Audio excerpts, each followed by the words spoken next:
ఇంతవరకు సజీవంగా ఉంచిన నీ ప్రేమను బట్టి వందనాలు స్తోత్రాలు చెల్లిస్తున్నాం. ఆయన మీరు దీవించండి, ఆస్వాదించండి. చదవబడిన వాక్య భాగాన్ని ద్వారా నీ ప్రజల్ని బలపరిచి విశ్వాసం ముందు స్థిరపరిచి మహిమ పొందుకోండి. యేసు నామములో ప్రార్థిస్తున్నాం తండ్రి. ప్రియులారా, మరి మనం తీసుకున్న ఈ యొక్క వాక్యము 16వ అధ్యాయము 19వ వచనము మనం ధ్యానించుకోబోతా ఉన్నాం. పరలోక రాజ్యం యొక్క తాళపు చెవులు నీకు ఇచ్చేదను.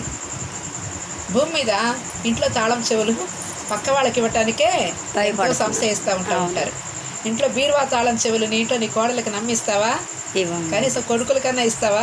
ఈ రోజులు అలా ఉన్నాయి. కాబట్టి సొంత తల్లే బిడ్డల్ని నమ్మట్ల. కాబట్టి అటువంటి దినాల్లో ఉన్నాం. అంటే ఇది దుర్దినాలు. అయితే ఇలాంటి దినాలలో పరమ తండ్రి నీకు ఇస్తానన్నటువంటి తాళపు చెవులు ఎటువంటివి అంటే పరలోక రాజ్యపు తాళపు చెవులు నేను నీకు ఇచ్చేదను. ఇంతకీ ఆ పరలోక రాజ్యమేమో మనకి భూలోకానికి దగ్గరగా ఉందా అంటే లేనే లేదు. ఆ పరలోక రాజ్యం ఎక్కడుంది అంటే మనకు అందనంత ఎత్తులో ఉంది. ఇంతకీ ఇప్పుడు అయితే ఆ రాజ్యపు తాళపు చెవులు మనకి ఇస్తానంటున్నాడు. ఏంటి ఆ తాళపు చెవులు అంటే బైబిల్ గ్రంథములో 1260 వాగ్దానాలు నీ కోసం దేవుడు లిఖించి ఉంచాడు.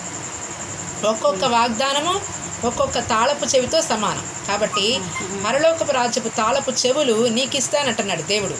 ఆ తాళపు చెవి తీసుకుని నువ్వేం చేయాలి అంటే డోర్ ఓపెన్ చేసుకోవాల్సిన బాధ్యత నీదే. తాళం చేయి నీ దగ్గర ఉన్నప్పుడు నువ్వే ఓపెన్ చేస్తావు, అంతేగాని ఇంకెవరు కూడా ఓపెన్ చేయరు. కాబట్టి ఆ తాళపు చెవిని నువ్వు ఉపయోగించుకోలేకపోతే నీ డోర్ ఓపెన్ కాదు. కాబట్టి నాకు రోగం తగ్గట్లేదు, నా పిల్ల పెళ్ళి కావటం లేదు, నా పిల్లకి నార్మల్ రిపోర్ట్ రావటం లేదు, మరి నా సంఘం అభివృద్ధి కావటం లేదు అంటే అది ఆయన తప్పు కాదు. దేవుడిచ్చిన వాగ్దానాన్ని ఉపయోగించుకోపోయటం నీ తప్పది. కాబట్టి దేవుడు వాగ్దానాలని నీకు ఇచ్చినప్పుడు మరి ఆ వాగ్దానాలని చాలామంది ప్రార్థన ఎలా చేస్తారు అంటే మామూలుగా ప్రార్థన చేస్తారు. ప్రార్థన ఎలా చేసినా దేవుడు వింటాడు. కానీ దేవుడిచ్చిన వాగ్దానాన్ని నమ్మి స్వతంత్రించుకోవటంలోనే ఉంది నీ కొరకు దేవుడు దాచినటువంటి కృప గొప్పది. కాబట్టి ఆ కృపను స్వతంత్రించుకోవాలి.